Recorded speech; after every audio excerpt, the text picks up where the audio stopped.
Bismillah ar-Rahman ar-Rahim. Iyyaka na'budu wa iyyaka nasta'in. Mr. President, Honorable Secretary General, Excellencies, ladies and gentlemen, I feel honored today to represent my country at this forum of world leaders, where we have a chance to discuss problems that the world is facing. I want to talk about a lot of problems, but just 4 today. And I especially came to this forum despite a difficult time in my country, facing challenges. I would not have come, but because I feel that there are some very urgent problems which the world must address. So first of all, I start with climate change. So many leaders have talked about climate change. But Mr. President, I feel that there is a lack of seriousness. Perhaps world leaders some of the leaders who can do a lot, do not realize the urgency of the situation. We have a lot of ideas, but as someone said, ideas without funding is mere hallucination.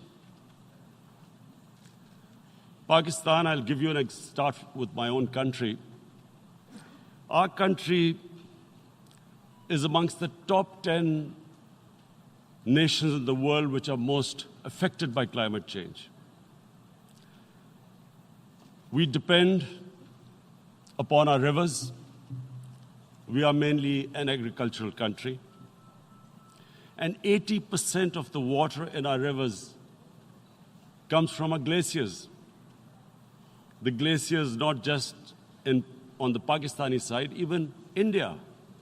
The 80% of the water in Ganges and the Indian rivers also comes from the glaciers, from the Himalayan glaciers, Karakoram, Hindu Kush. And these glaciers are melting at quite a rapid pace. We detected already 5,000 glacial lakes in our mountains. And if this keeps going, if nothing is done, we are scared that humans are facing a huge catastrophe. In my country, when my party came to power in the province of KP, we planted 1 billion trees in 5 years. Now we've set ourselves a target of 10 billion trees in Pakistan. Idea being to counter the effects of global warming. But one country cannot do anything. This has to be a combined effort of the world. My optimism comes from the fact that the Almighty has endowed humans with great powers.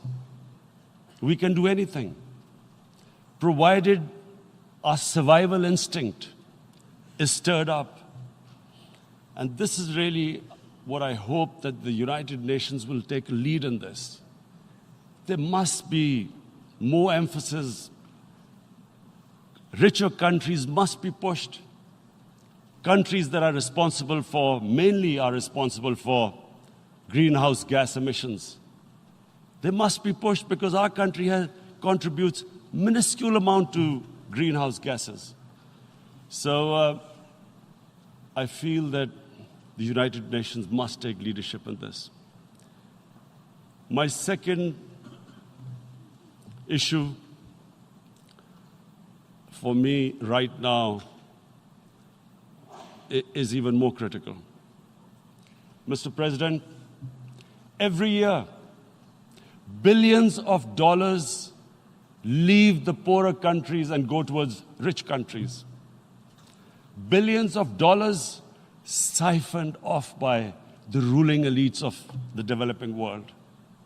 And they find their way into Western bank accounts, offshore accounts, tax havens, expensive properties hidden behind companies bought in Western capitals. Mr. President, this is devastating the developing world. This is causing more poverty, deaths. It's impoverishing the developing world. The difference between rich and poor countries is growing because of this.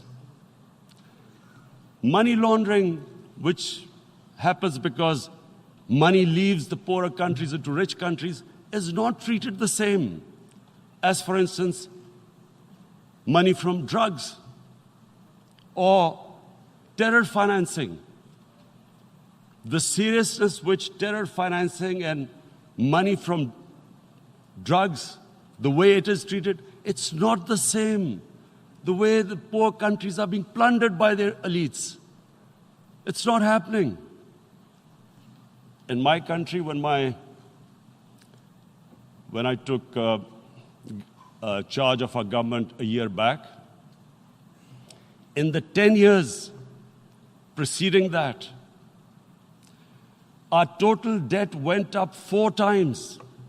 The debt we had accumulated in 60 years, just in 10 years, it went up 4 times. As a result, the total revenue we collected in 1 year, half of it went into debt servicing. How are we going to spend money on our human beings, 220 million people, when half the money is going into debt servicing? Because our country was plundered by the elites, the ruling elite.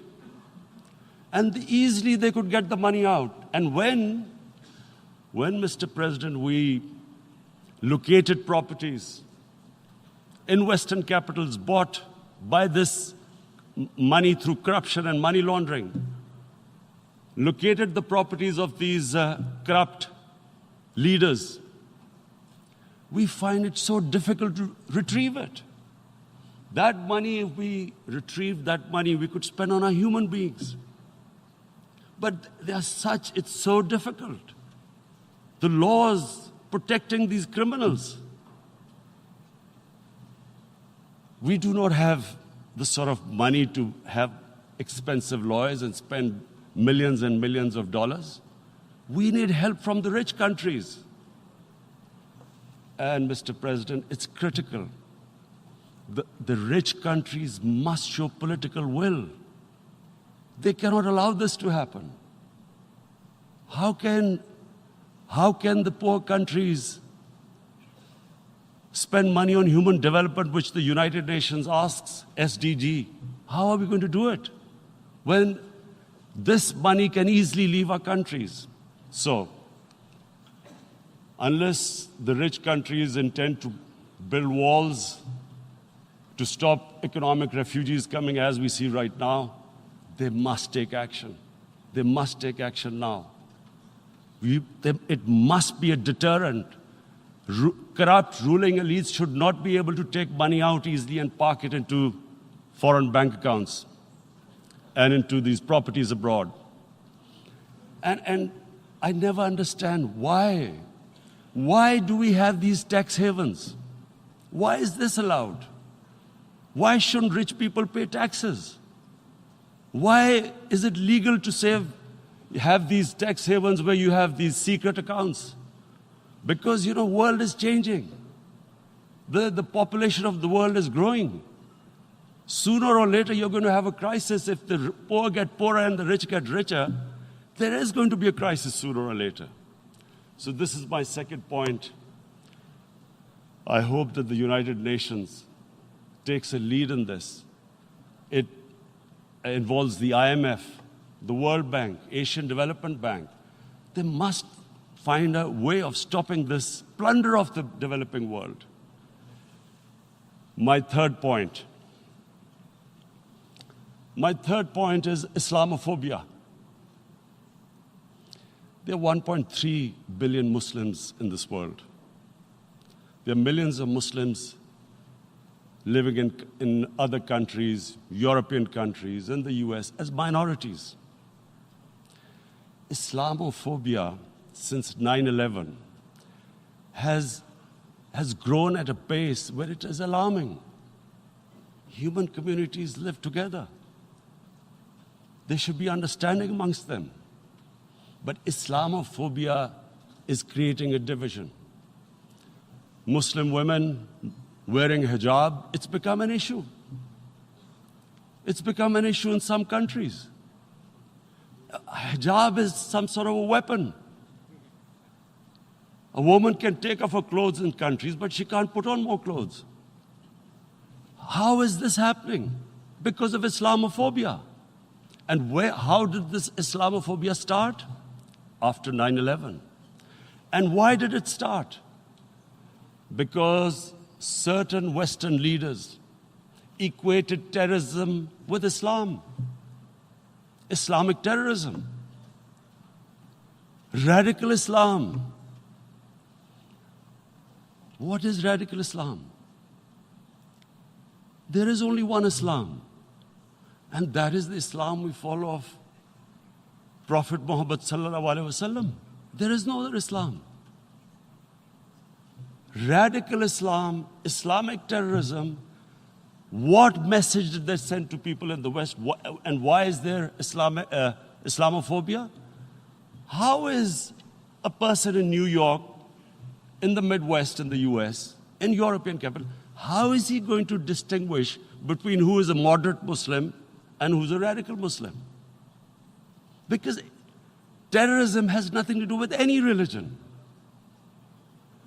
This Islamic terrorism, Islamic radicalism, and sadly used by leaders, this has been the main reason for this Islamophobia. And it has caused pain amongst Muslims. We in Muslim countries watch this Islamophobia traveling abroad, and it's getting worse.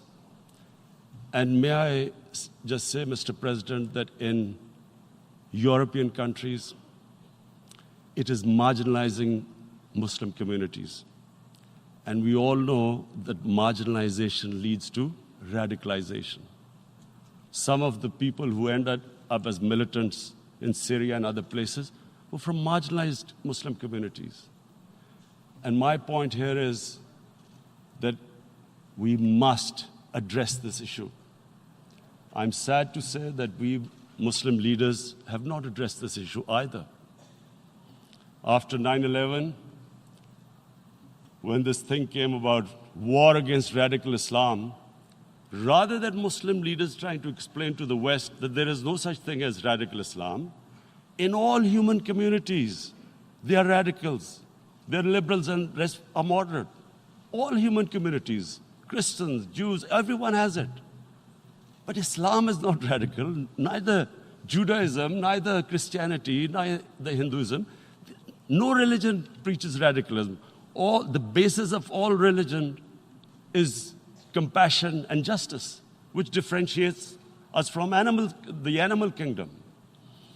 But unfortunately, the Muslim leadership was so scared of being called radical Islam that all of them became moderates. In Pakistan, we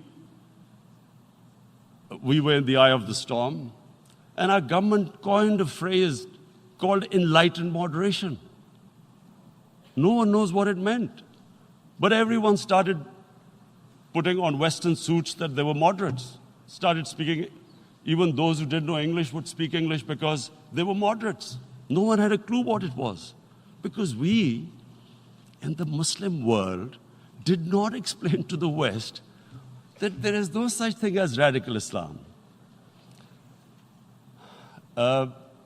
One of the reasons why, after 9/11, Islam was supposed to be equated with terrorism was suicide attacks.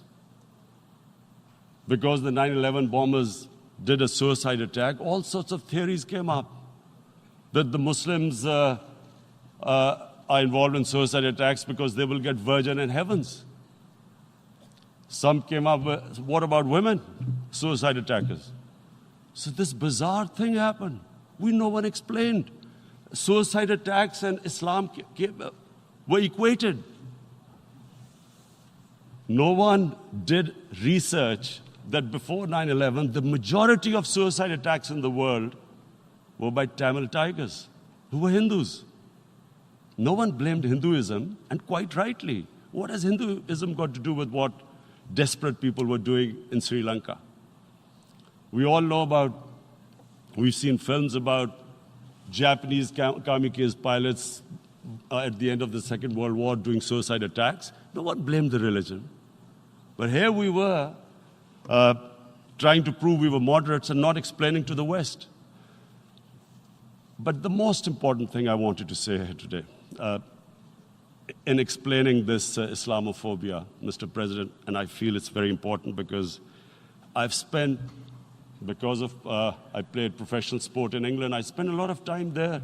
So I know how the Western mind works and how West views religion. So where the misunderstanding about Islam came. And one of the reasons it caused Islamophobia. That was, in 1989, this book was published, maligning, insulting, ridiculing our Prophet Muhammad sallallahu alaihi wasallam. And there was a reaction in the Muslim world. The West couldn't understand what was the problem. Because in the West, because I have spent so much time in the West, religion is perceived completely differently. They don't look upon religion like we do. And so, Islam was supposed to be an intolerant religion. It was against freedom of expression. And Islam took a real beating 30 years ago. I still remember it became a watershed. And every 2 or 3 years, someone would malign our Prophet, peace be upon him. There would be a reaction by the Muslims. And again, it was Islam, an intolerant religion. Again, this time, I blame a certain section of the people in the West who deliberately provoked this, knowing the impact it would have. But the majority of the people in the West didn't understand.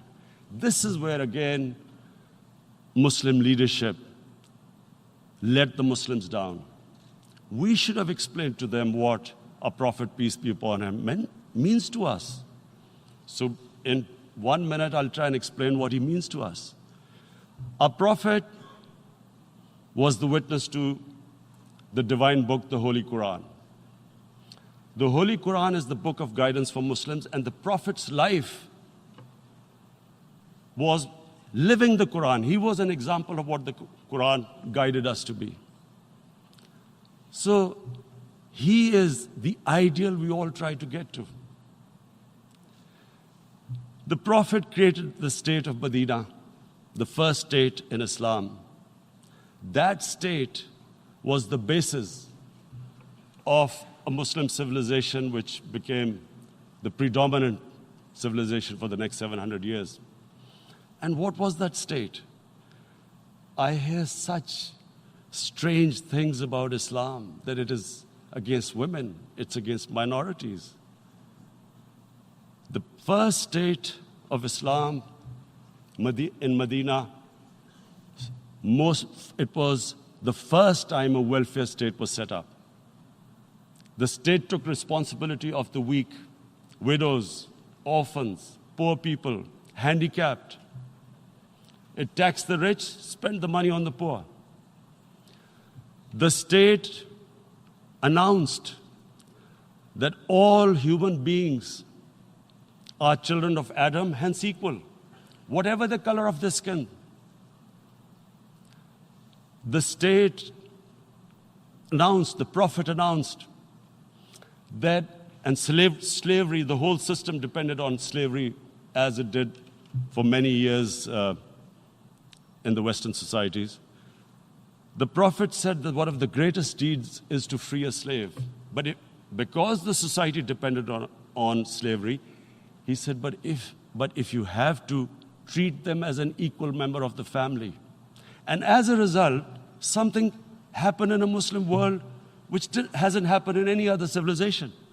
Slave dynasties appeared. Slaves became kings. The Mamluks, slaves who ruled Egypt. In India, there were slave dynasties. And then, with minorities, again, you hear that Islam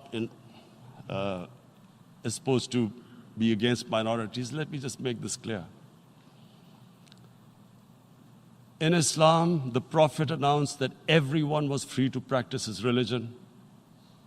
It was a sacred duty to protect the places of worship of all religions. He announced that every person is equal in front of law, whatever his religion or his color. And this incredible case, and I always quote this, that the fourth Khalifa, the head of state of Medina, he lost a court case against a Jewish citizen. So, number one, it showed there was a rule of law, no one was above law. And number two, that a Jewish citizen was an equal citizen. So, Mr. President, when a Muslim society is unjust to its minorities, it is going against the religion of Islam and our Prophet, peace be upon him. So, it is important to understand this. The Prophet lives in our hearts. When he's ridiculed, when he's insulted, it hurts. As we human beings understand one thing: the pain of the heart is far, far, far more hurtful than physical pain. And that's why the Muslims react. And I always thought that if I ever had the stage, I would try and explain this to the world community, especially to the Western community, because having lived in the Western community, people didn't understand this. When I first went as a teenager to England, there was a comedy film on Jesus Christ. It's unthinkable in Muslim societies. So we need to explain that, look, in a human community, we must be sensitive to what causes pain to other human beings. We have, in the Western society, and quite rightly, the Holocaust is treated with sensitivity because it gives the Jewish community pain. That's all we ask. That do not use freedom of speech to cause us pain by insulting our Holy Prophet. That's all we want. And now, the number fourth point, Mr. President, and this is the most critical point, is the reason why I especially came here. It is about what is happening in Kashmir. Before I go on this, I want to make one thing clear. That when we came to power, my first priority was that Pakistan would be a country which will try its best to bring peace. We had been through this war on terror. We joined the United States war on terror after 2001. And Pakistan went through one of its worst periods where 70,000 Pakistanis died and over 150 billion was lost to our economy. And Mr. President, I opposed the war because in the 80s, Pakistan had joined the Western countries in what was the freedom struggle then in Afghanistan against the Soviets. And it was funded by the Western countries.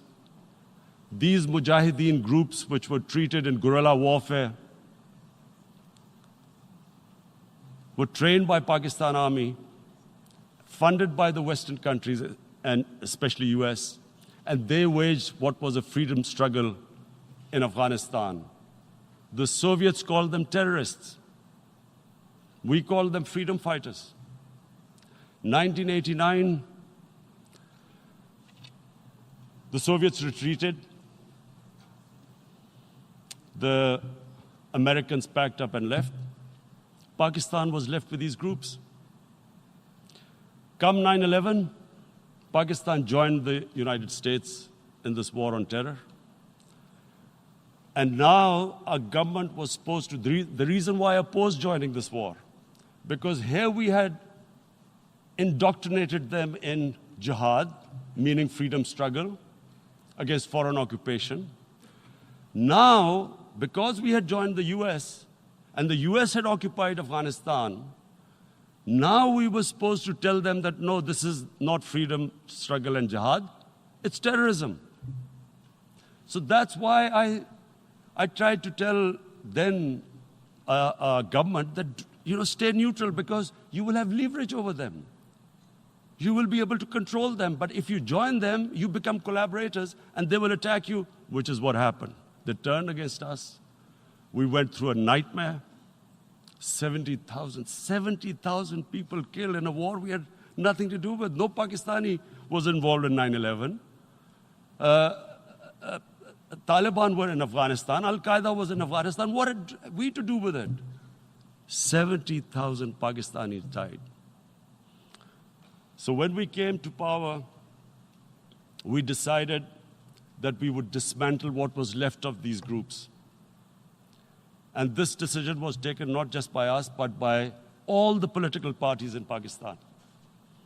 Unfortunately, they didn't implement it. So we came to power, we decided to implement it, and we dismantled whatever was left of the groups. And I know that India keeps accusing us that there are these groups there. I would like the United Nations to send observers, see for themselves what we've done. No Pakistani government would have dared to do this because it would have created strife. But we decided that there would be no militant organizations in Pakistan. So I need to give you this background and to what I'm going to say later on. And secondly, we started mending fences. I invited the Afghan president. We developed a relationship with Afghanistan. We had problems with Iran. We mended fences there. And then India. Now let me just give you a little background about my relationship with India. Because of cricket, and cricket being it's a passion in the subcontinent, I had great following in India. I have friends in India, and I loved going to India. So immediately, when my party came to power, the first thing we did was to immediately reach out to India. And I spoke to President Modi, and I said, look, we have similar problems. Climate change, poverty. Let's get together. Let's resolve our differences through trade. Let's build a relationship on trust. Prime Minister Modi told me that, there were terrorist attacks from Pakistan. I said, we have problems with you. There are terrorist attacks which we know are instigated by India in Balochistan. We caught a spy, Kulbhushan Yadav, who admitted what the sabotage going on in Karachi and Balochistan. So we said, look, let's leave that behind. Let's move forward. Our main priority should be our people. The highest number of poor people live in the Indian subcontinent. Unfortunately, didn't make any headways. Our foreign ministers were supposed to meet on this in the UNGA last year. India canceled it. We thought that it's their election coming up. It's a nationalist, ultra-nationalist party. It doesn't want to cozy up to Pakistan. So we thought, okay, we'll wait till the elections. Meanwhile, a 20-year-old Kashmiri boy, whose father said was radicalized by the security forces in Kashmir, blew himself up on an Indian convoy. Immediately, India blamed us.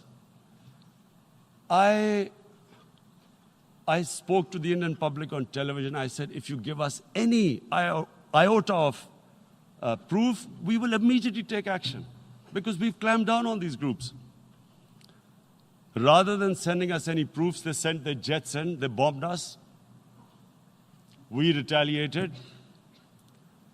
A jet, 2 of their planes were shot down, 1 pilot bailed out in Pakistan. We immediately returned the pilot, saying that, look, we do not want any escalation.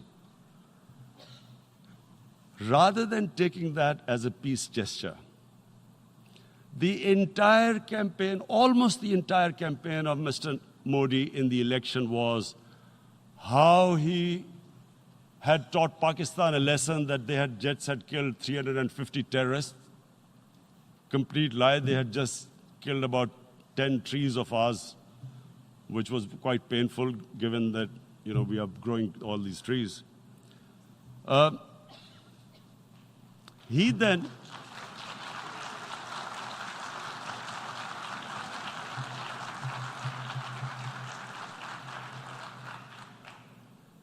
the election campaign, Mr. Modi used words like, this is just a trailer, the movie is about to start.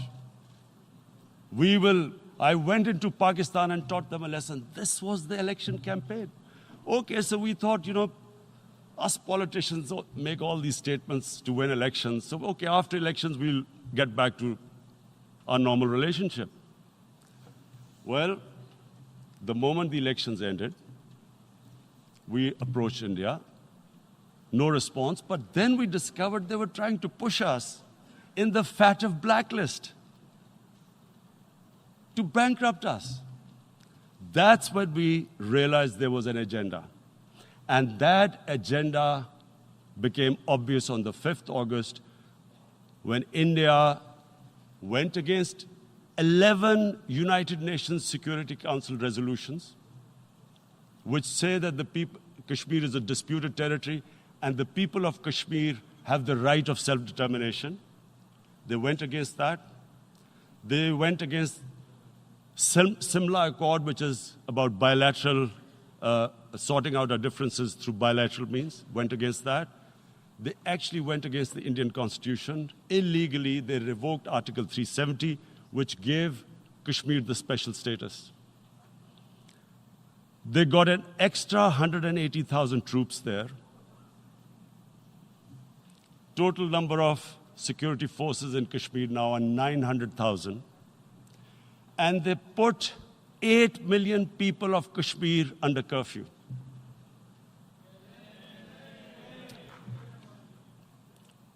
Mr. President, now I just briefly want to make the people understand how can anyone do something like this? And for that, I have to explain to you what is RSS. RSS, Mr. Narendra Modi is a life member of RSS. RSS was an organization that was inspired by Adolf Hitler and Mussolini, came about in 1925. They believed in racial purity, racial superiority. They also believed they were an Aryan race like the Nazi believed they were an Aryan race. All that I'm saying can be verified. This is the time of information revolution. You can Google all this, what I'm saying. But it is very important for me to explain this to you so you know what is happening in India. This RSS believed in the ethnic cleansing of Muslims from India. At one point, there was racial superiority of the Hindu race. Secondly, it was hatred for the Muslims and for the Christians because they believed that this golden age of Hindu civilization was stopped because of Muslim rule centuries back and then the British rule of India. So it was racial superiority and hatred for Muslims and Christians. This is openly stated. You look at the founding fathers of RSS, Golwalkar and Savarkar. Just Google them and you'll find out. And this ideology of hate is what murdered the great Mahatma Gandhi in 1948.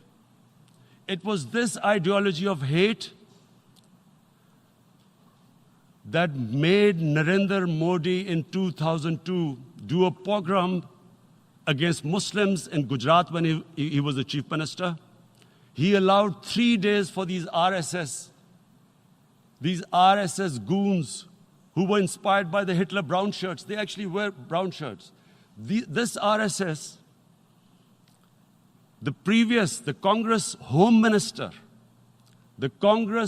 Minister gave a statement that in RSS camps, terrorists are being trained. And these terrorists butchered 2,000 Muslims and 150,000 Muslims were made homeless. Narendra Modi could not travel to the US because of that. And I need to make you understand this background before I explain to you that what sort of a mindset would lay siege to 8 million people with 900,000 troops. Women, children, sick people, locked in as animals. In fact, of what I know of England, if 8 million animals were locked in, the RSPCA would have made a lot of noise about it. These are human beings.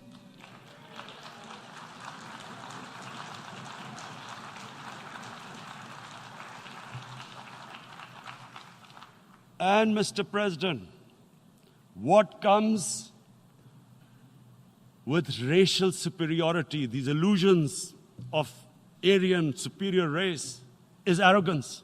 The two go together. And it's arrogance that makes people make mistakes and do stupid things. Cruel things like what Narendra Modi has done. It's sheer arrogance. And it's arrogance that has blinded him from the fact that what is going to happen when the curfew is lifted? Has he thought about it? This hasn't been thought through. What is he going to do when he lifts the curfew? Does he think that people of Kashmir will quietly accept the status quo because India has changed the constitution and taken away the special status? They'll accept that? Mr. President, 100,000 Kashmiris have died in the past 30 years because they were denied the right given by the United Nations, the right for self-determination. 100,000 have died and 11,000 women have been raped. There are two United Nations human rights reports on this. The world hasn't done anything because India is a huge market, 1.2 billion people. Sadly, the material prevails over the human. But this has serious consequences. Again, I repeat, that's why I'm here. Look, what is going to happen when the curfew is lifted will be a bloodbath. The people will come out. There are 900,000 troops there.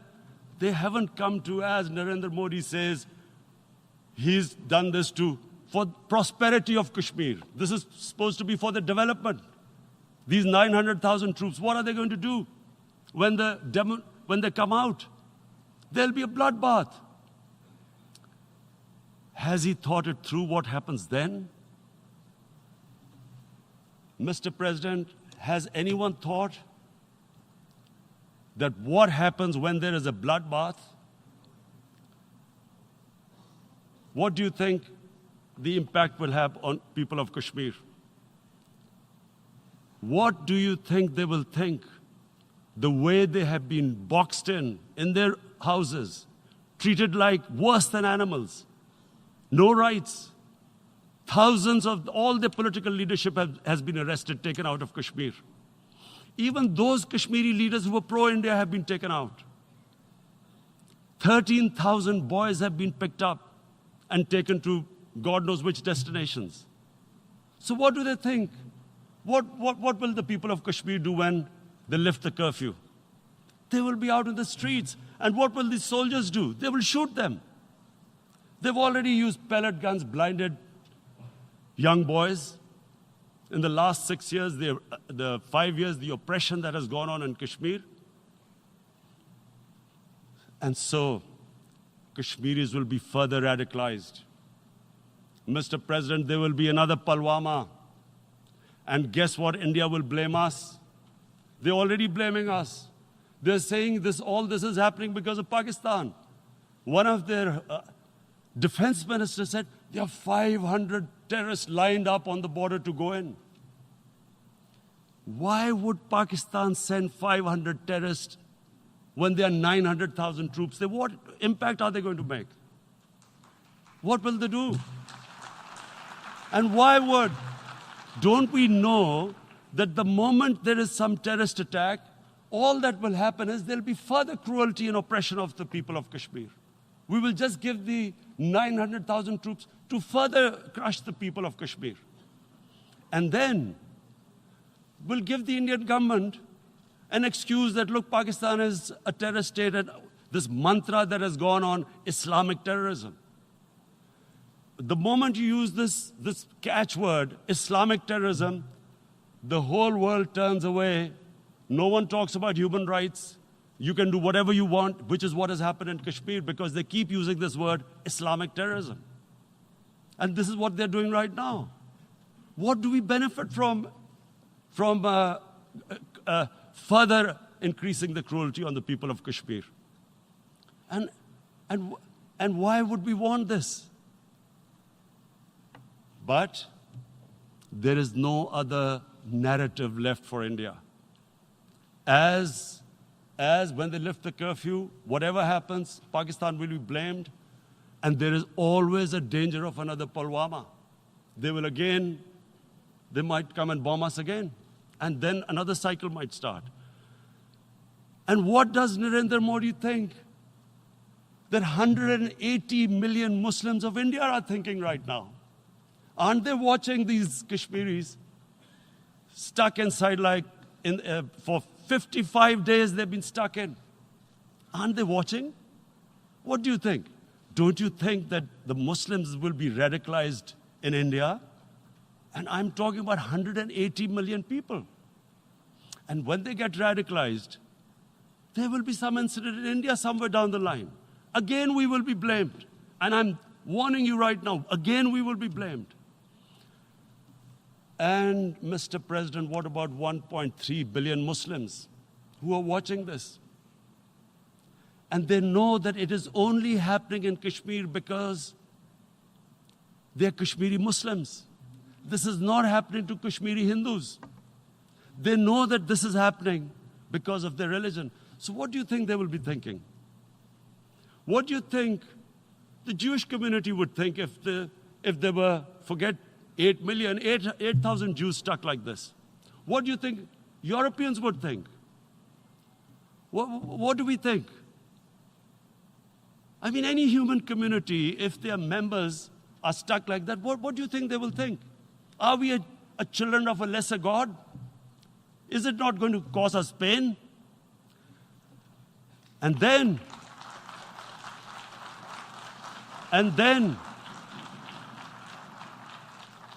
I'll tell you what will happen. People will, in the 1.3 billion Muslims, someone will pick up arms. I know we've been brought up with films, Western films. This good, decent guy doesn't get justice. He decides to pick up a gun and start seeking justice. There was a film made in New York, famous film called Death Wish. This guy gets mugged by and his family, his wife gets killed or something. He can't get justice. He picks up a gun and he goes around shooting muggers. And the whole cinema cheers him on. So what do you think the Muslims are thinking right now? If there is a bloodbath, there will be Muslims becoming radicals, not because of Islam, but because of what they will see that there's no justice when it comes to Muslims. There were Rohingya Muslims, Myanmar, who are, God knows, almost 1 million people out, ethnic cleansing. What was the response of the world community? So what do you think will be the response of 1.3 billion Muslims? I picture myself. I'm in Kashmir. I've been locked up for 55 days. I have heard about, and there are rapes, Indian Army going into homes, soldiers. Would I want to live this humiliation? Would I want to live like that? I would pick up a gun. You're forcing people. You are forcing people into radicalization. When people lose the will to live, what is there to live for? And this is what, if you can do this to human beings, you are actually radicalizing people. And so, Mr. President, I want to repeat here, this is one of the most critical times. There will be a reaction to this. Pakistan will be blamed. 2 nuclear-armed countries will come face to face like we came in February.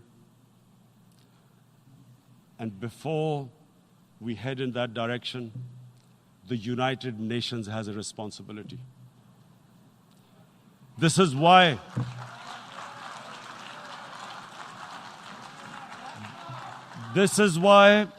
the United Nations came into being in 1945.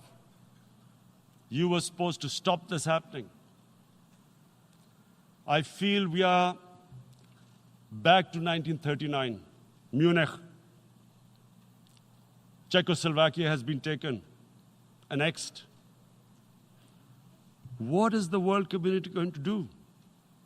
Is it going to appease a market of 1.2 billion, or is it going to stand up for justice and humanity?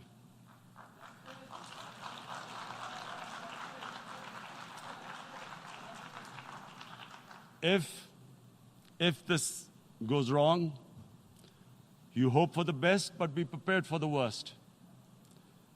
If a conventional war starts between the 2 countries, Mr. President, if a conventional war starts, and anything could happen, but supposing a country 7 times smaller than its neighbor is faced with the choice, either you surrender or you fight for your freedom till death, what will we do? I ask myself this question. And my belief is, La ilaha illallah, there is no God but one. And we will fight. And when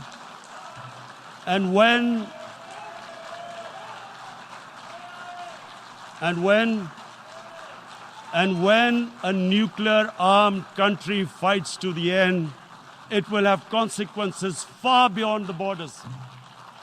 It will have consequences for the world, which is why I repeat I'm here.